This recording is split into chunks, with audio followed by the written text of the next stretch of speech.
नमस्कार साथियों, स्वागत है आप सभी का आपकी अपनी पाठशाला पर। मैं हूं अंकित अवस्थी। चर्चा यूरोपियन यूनियन की।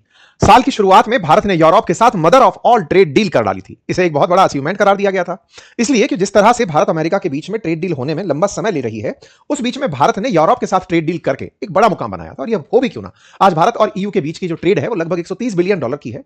सर्विसेज जोड़ दी जाए तो $200 बिलियन से ज्यादा भारत और यूरोप ट्रेड डील में ट्रेड करते हैं, व्यापार करते हैं। यूरोपियन यूनियन के जो सदस्य देश हैं उनमें से भारत से सामान मंगाकर ट्रेड डेफिसिट ही रहता है, मतलब भारत ट्रेड सरप्लस में रहता है यूरोप के साथ व्यापार, यूरोपियन यूनियन के साथ व्यापार करके। यह घटना भारत के लिए एक बड़ी ऐतिहासिक घटना कंसीडर की गई थी। यूरोपियन यूनियन के प्रतिनिधि भारत आए थे। भारत के अंदर इसका बहुत ही रिपब्लिक डे के परेड में हमने इनको मुख्य अतिथि भी बनाया था। यह घटना भारत के लिए एक बहुत बड़ा ग्लोबल इवेंट थी। आप में से बहुत सारे साथियों ने इसे उस दौर में देखा जिस समय दुनिया भर में तमाम प्रकार की दिक्कतें, फिर चाहे रशिया यूक्रेन के चलते आई हुई ऑयल क्राइसिस हो, दुनिया भर में धड़ों में बंटने की कवायद हो कि यूरोप में कुछ देश जो खुलेआम ये स्वीकारने लगे थे कि भारत जो है वो यूक्रेन के मसले पर चुप है और रशिया के साथ खड़ा है। इस बात पर जब विदेश मंत्री के सामने बयान दिया गया था, तब विदेश मंत्री ने बयान देते हुए कहा भी था कि भैया यूरोप अपना वाला अपना देखे, हमको हमारे ऊपर ज्ञान ना दे। मतलब ये वैसी वाली चीज है कि आप अपना देखें, यूरोप के मामले पर हमें ज्ञान ना दें। ये पूरा की पूरा यूरोप जो है ये फिलहाल सुर्खियों में है। क्यों सुर्खियों में है? क्योंकि यूरोपियन यूनियन की तरफ से उनकी हाई रिप्रेजेंटेटिव जो कि सिक्योरिटी और विदेश के मामले में है, कजा कलास, वो पाकिस्तान की यात्रा पर है। और पाकिस्तान पहुंचते ही उन्होंने यूक्रेन का जैसा मसला यूरोप के लिए एकदम अपना जिगर का टुकड़ा सा हो रखा है कि यूक्रेन को कुछ हुआ तो हमारा नुकसान हो जाएगा, ऐसे ही कश्मीर के मुद्दे को पाकिस्तान के लिए भी उन्होंने छेड़ दिया। जॉइंट डायलॉग निकला और उसमें जम्मू कश्मीर और यूक्रेन दोनों के ऊपर संयुक्त बयानबाजी बाहर आ गई। ये बिल्कुल वैसा था कि भाई ठीक है पाकिस्तान वालों, तुमने यूक्रेन को चोरी छुपे मिसाइलें दी थी, तुम्हारी मिसाइलों के चलते चलो हम तुम्हें जम्मू कश्मीर पर सपोर्ट दे देते हैं। कैसा सपोर्ट? कि हाँ भाई ये यूएन में डिस्कस होने वाला मुद्दा है, अंतरराष्ट्रीय स्तर पर होने वाला मुद्दा है। भारत चूंकि इस मुद्दे को इंटरनेशनल मुद्दा नहीं मानता, भारत पाकिस्तान के बीच का इंटरनल मैटर मानता है, तो थर्ड पार्टी को हम हमेशा ही इग्नोर करते आए हैं। लेकिन पाकिस्तान की यूरोपियन यूनियन से ये जो चाहत थी ये पूरी होती तो दिखी। यही है आज के सेशन का मुख्य विषय कि भारत ने यूरोपियन यूनियन से क्या अपने लिए ये भी नहीं डिमांड करी कि आप अंतरराष्ट्रीय स्तर पर पाकिस्तान को हमारे बराबर लाकर बिठाएंगे।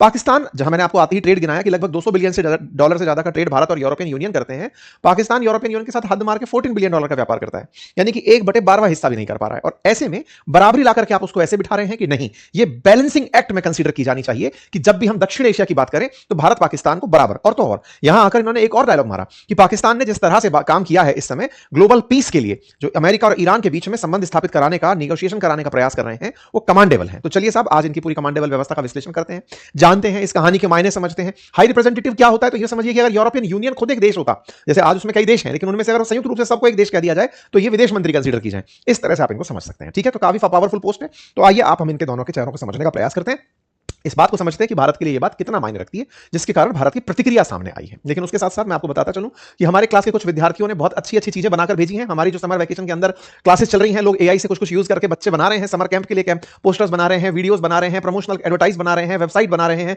ये बच्चे वेबसाइट बना करके दिखा रहे हैं, इवन एक्सपेंस ट्रैकर बना करके दिखा रहे हैं, वेबसाइट्स बना करके बच्चे दिखा रहे हैं। ये सब कहां हो रहा है? तो समर वैकेशन में हमने एआई लर्निंग की क्लासेस चलाई हुई हैं, लिंक उसका कमेंट बॉक्स में पिन है। आप भी अगर चाहें अपने बच्चों को ज्वाइन कराना तो कराइए, एआई का यूज उनको सिखा सकते हैं आप। ठीक है, साल भर की वैधता के साथ कोर्स उपलब्ध है। साथियों, तो फिलहाल के लिए कजा कलास जो है यूरोपियन यूनियन की, आसान भाषा में कहिए तो विदेश मंत्री, इन दिनों पाकिस्तान की यात्रा पर है। आसान भाषा इसलिए बोल रहा हूं क्योंकि वो है तो high representative for security and विदेश मामला, लेकिन उनको आप कंट्री कंसीडर करते हुए चलें तो विदेश मंत्रालय की तरह से समझिए। वो इन दिनों आई हुई हैं और चर्चा कर रही हैं पाकिस्तान के साथ ट्रेड को लेकर के कि भैया पाकिस्तान को कैसे आगे लेकर चलना है। यहां पर आप पाकिस्तान के प्रधानमंत्री के साथ उन्हें देख सकते हैं। कजा कलास को इनवाइट पाकिस्तान ने किया था, रिसीव करने के लिए खुद इशाक डार इनको पहुंचे थे। मतलब एक तरह से जब ये आई तो इनको बिल्कुल इशाक डार ने अपने यहां का मेन गेस्ट बनाकर सभी से इंट्रोड्यूस कराया, जो कि यहां के पाकिस्तान के उप प्रधानमंत्री हैं। ये घटना अपने आप में कंसीडर क्यों की जा रही है? क्योंकि ईयू अभी इस साल की शुरुआत में तो भारत के गुण गाता दिख रहा था, अब पाकिस्तान के साथ में खड़ा दिखाई दे रहा है। अब आपके दिमाग में एक बेसिक सवाल आएगा, तो क्या पाकिस्तान से संबंध रखना बंद कर देंगे दुनिया के देश? क्या भारत ने इस तरह की रणनीति अपना रखी है कि मतलब अगर रहना है तो भारत के साथ रहो, नहीं तो मत रहो? ऐसी स्थिति है कि नहीं, भारत कभी भी ये नहीं कहता कि भारत के साथ हो तो पाकिस्तान के साथ मत रहो, यह आपका विषय है, लेकिन बराबर मत रखो। हमें असली चिड़ इस बात से है कि आप हमसे जो व्यापार का लेवल रखते हैं वो इनके साथ नहीं रखते, लेकिन इन्हें खुश करने के लिए जो पहले ब्रिटिशर्स किया करते थे अपीजमेंट यानी कि तुष्टीकरण, इनकी गलतियों को इग्नोर करते हुए इन्हें बराबर के लिए शाबाशी दे देना। गलतियां एन नंबर ऑफ गलतियां हैं, बलूचिस्तान के अंदर लोगों पर हो रही मानवाधिकार का हनन है, दुनिया भर में आतंकवाद का एक्सपोर्ट है, तमाम वो चीजें जिससे पाकिस्तान दुनिया में पहले से ही बदनाम रहा है। आज जब भी दुनिया का कहीं पर भी आतंकी घटना हो, इनडायरेक्टली पाकिस्तान का नाम उसके साथ जुड़ा होता है या डायरेक्टली जुड़ा होता है। तो ऐसी स्थिति में पाकिस्तान के विषय पर भारत का स्टैंड यह रहा है कि दुनिया वालों कम से कम इतना तो रिकॉग्नाइज कर लो कि आपके लिए भारत पाकिस्तान पड़ोसी नहीं है। मतलब ऐसे ना समझा जाए कि पड़ोसी की तरह इक्वल ट्रीटमेंट दे देंगे, आप हमें वो कर रहे हैं। आप में से कुछ लोग कहेंगे सर अपन भी तो यही करते हैं रशिया यूक्रेन के मामले में, अपन भी तो दुनिया के बहुत से मामलों में ऐसा ही करते हैं। तो भैया इसका मतलब यह हुआ कि भारत भी जब दुनिया को बैलेंसिंग एक्ट में लेकर चलता है तो फिर ये भी हमको लेकर चल रहे हैं। लेकिन भारत यूएन चार्टर का एक बहुत बड़ा बिंदु मानता है, और वो कौन सा है कि दुनिया में इंटरनल मैटर्स पर कोई दूसरा देश प्रतिक्रिया ना दे।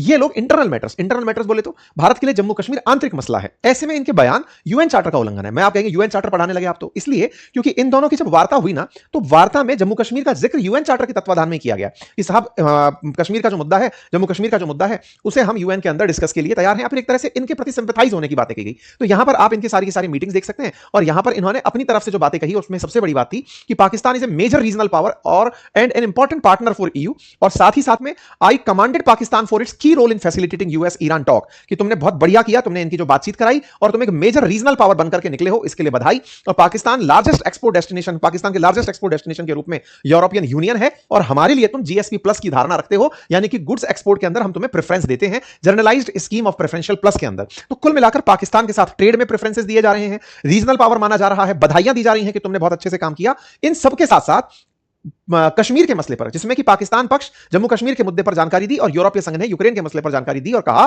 कि Pakistan side briefed on the issue of Jammu Kashmir, EU side briefed on the issue of Russia war against Ukraine, both side expressed support to peaceful resolution of conflict through dialogue and diplomacy in accordance with the principle of UN charter. मतलब कि इन मसलों का समाधान UN charter के according हो, यह बातें इन्होंने बोली। आप कहेंगे सर इतनी सी बात पर ऑफेंड होने की क्या जरूरत है? देखो साहब, ऑफेंड होने की जरूरत सबसे बड़ी यह है कि यूएन के अंदर यह मसला डिस्कशन का विषय नहीं है, भारत का और पाकिस्तान का आपसी मसला है। और चूंकि जम्मू कश्मीर भारत का अभिन्न अंग है तो यह हमारा मसला है, तो अंतरराष्ट्रीय स्तर पर क्यों डिस्कस हो? हमारे क्षेत्र को पाकिस्तान ने कब्जा करके रखा हुआ है तो यह अंतरराष्ट्रीय मसला क्यों हो? यह दो देशों का मामला है, निपट लेंगे। ऐसे ही रशिया यूक्रेन का जो मसला है यह दो देशों का मसला है। आप लोगों ने इस मसले में पाकिस्तान का साथ इसलिए पाया क्योंकि पाकिस्तान रशिया के साथ नहीं है, रशिया पाकिस्तान को नहीं चाह रहा है। ऐसे में आपको खुलकर उसका समर्थन यूक्रेन के मामले में मिल रहा है। हमने कई ऐसी सूचनाएं पहले भी आपके साथ साझा की हैं कि पाकिस्तान से जो वॉर एम्यूनिशन है वो यूक्रेन के पक्ष में भेजे गए हैं। तो ऐसे में इन्होंने साथ निभाया कि तुम यूक्रेन पर साथ हो तो जम्मू कश्मीर के मुद्दे को हम तुम्हारे लिए यूएन में ले जाने को तैयार हैं। ये जब बात निकल कर आई तो इसकी प्रतिक्रियाएं भी आना लाजमी थी। तो पाकिस्तानियों ने इसको इस तरह से दिखाया कि लो भारत वालों, अभी कुछ दिन पहले तुम्ही ने इनका सम्मान किया था जब ट्रेड डील की थी, कहा था कि mother of all deal sign हो गई है। भारत के प्रधानमंत्री ने बकायदा इनके चीफ को बुलाकर के सम्मानित किया था, तमाम प्रकार के टैरिफ्स घटाए गए थे, 18 साल से चला आ रहा मसला वो सॉर्ट हो गया था। उर्सुला वॉन डेन आई थी जिन्होंने तमाम तारीफें की थी और ट्रेड डील्स की बातें निकल कर आई कि भारत लगभग 7 लाख करोड़ का एक्सपोर्ट करता है तो ईयू 5.5 लाख करोड़ का करता है, भारत को फायदा होता है। तमाम बातें निकल कर आई थी। उसी में कजाकलास भी आई थी। कजाकलास 26 जनवरी की घटना है तो उन्होंने इस बात को बड़ा अच्छा मोमेंटम भी बताया था। तस्वीरों में आप देख सकते हैं, बैठे हुए विक्रम मिस्त्री जी के साथ में आपको तस्वीरों में दिख जाएंगे। यहां पर भारत के रक्षा मंत्री के साथ मुलाकात करते हुए, विदेश मंत्री के साथ मुलाकात करते हुए दिख जाएंगे। कुल जमा अर्थ यह है कि यूरोपियन यूनियन कंट्रीज की तरफ से जब प्रतिनिधित्व भारत में आता है तो भारत के साथ बढ़िया ट्रेड डील करता है। लंबे समय के नेगोशिएशंस के बाद यह काम होता है। यह यूरोप के लिए भी एक बड़ा अचीवमेंट कंसीडर हुआ। लेकिन उसके बाद अब पाकिस्तान को साधने पहुंचते हैं। व्यापार करिए, व्यापार करने में किसी को किसी से कोई दिक्कत नहीं है। दिक्कत इस बात की है कि आप उनके नेशनल इंटरनेशनल मुद्दों में इंटरफेरेंस दे रहे हैं, आप उनके मामलों को इंटरनेशनल करने का प्रयास कर रहे हैं जो भारत से भी जुड़े हैं। इशू इस बात पर है। और यह जो बात आपके सामने निकल कर आई जिसमें मेजर रीजन पावर इसको कंसीडर किया गया, यह दर्शाता है कि यूरोप बैलेंसिंग एक्ट में विश्वास कर रहा है कि जनवरी में आपसे बतिया कर गए थे कि अब आप तुम्हारे साथ में आकर के जून में तुम्हारे साथ बतिया देना, सब ठीक हो जाएगा। ये जो ईयू पाकिस्तान स्ट्रेटेजिक डायलॉग की जो कहानी है कि साहब हम लोग बहुत तेजी से आगे बढ़ रहे हैं, ये ईयू के लिए अपने आप में दिखाने का नजरिया है कि वो भारत पाकिस्तान को इसलिए साथ लेकर चलना चाहता है ताकि दोनों के कन्फ्लिक्ट को उलझाने में, क्योंकि अल्टीमेटली व्यापार तलाशते हैं ना ये सारे के सारे ईयू के बड़े देश है, फ्रांस हो, ये सब जर्मनी, इटली, सब जितने भी देश हैं, इनको तो एक्सपोर्ट डिफेंस इक्विपमेंट भी करने होते हैं, तो इनके लिए बाजार भी तो हैं। तो ऐसे में इन मसलों को ये उलझा के साथ साथ चल रहे होते हैं। भारत के लिए क्या मेजर टेक अवे है? टेक अवे ये है कि पिछली साल भी इन्होंने ऐसे किया था, तब भी हमने ट्रेड डील तो इस साल ही की इनके साथ में, तो इनका चरित्र हमेशा ऐसा रहा है। ये भारत पाकिस्तान को बैलेंस करने की नीति बनाते चले हैं। अब सवाल ये ऐसा करते क्यों है? तो सबसे बड़ा कारण है कि साहब यूक्रेन मसले पर भारत इनको सपोर्ट नहीं दे पाया।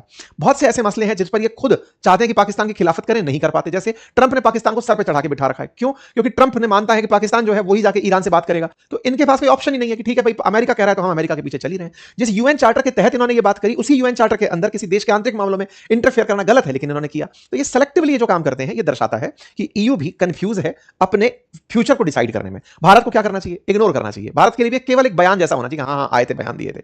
जिस पाकिस्तान को तुम रीजनल पावर बता रहे हो, जिसको तुम इस तरह की तारीफें दे रहे हो, वहीं की बलूच लिबरेशन आर्मी इनके लिए लिखकर भेजती है पैगाम कि मैडम जी इतनी ज्यादा अत्याचार करते हैं बलूचिस्तान पर ये लोग, मानवाधिकार के नाम पर कुछ नहीं है, इंसानी सुविधाओं के नाम पर कुछ नहीं है, लोगों को आए दिन इस तरह से अगवा और गायब कर दिया जा रहा है। आप लोग इन्हें रीजनल पावर ट्रीट कर रहे हैं, कह रहे हैं कि ये बहुत अच्छा सहयोग दे रहे हैं। तो कुल मिलाकर बात यह है कि यूरोपियन यूनियन का ये जो बर्ताव है इसे हमें इग्नोर करके आगे ही बढ़ जाना चाहिए। भारत को चाहिए कि कश्मीर के मसले को लंबा ना खींचे, खत्म ही कर दे, कि ले जाकर के चलो भाई दुनिया में इतनी वॉर छिड़ रही है, एक और छिड़ जाएगी, अपडेटेड हो जाएंगी चीजें। आपको क्या लगता है, ऐसी फीलिंग नहीं आती कि भारत एक दिन इसी युद्ध के काल में अमेरिका ईरान उलझे पड़े, रशिया यूक्रेन उलझे पड़े, सब लोग चल रहे हैं, अपन भी अपना अपना काम निपटा के चले हैं? क्या लगता है आपको? हालांकि इसकी कुछ टेक्निकलिटीज हैं, आप में से कुछ जिम्मेदार श्रोता कहेंगे कि नहीं सर आप युद्ध के अंदर समझते नहीं है कितना नुकसान हो सकता है, लेकिन रोज का नुकसान से बेहतर एक दिन का नुकसान है। कुछ इस विचार के भी अगर साथी हैं तो कमेंट बॉक्स में जरूर बताएं। भारत ने आधिकारिक रूप से इस बात को रिजेक्ट कर दिया कि ये तुम सब बकवास बातें कर रहे हो, इस तरह की चीजों को हम अप्रिशिएट नहीं करते, लेकिन ठीक है, आप अपनी राय कमेंट बॉक्स में बताइएगा। धन्यवाद।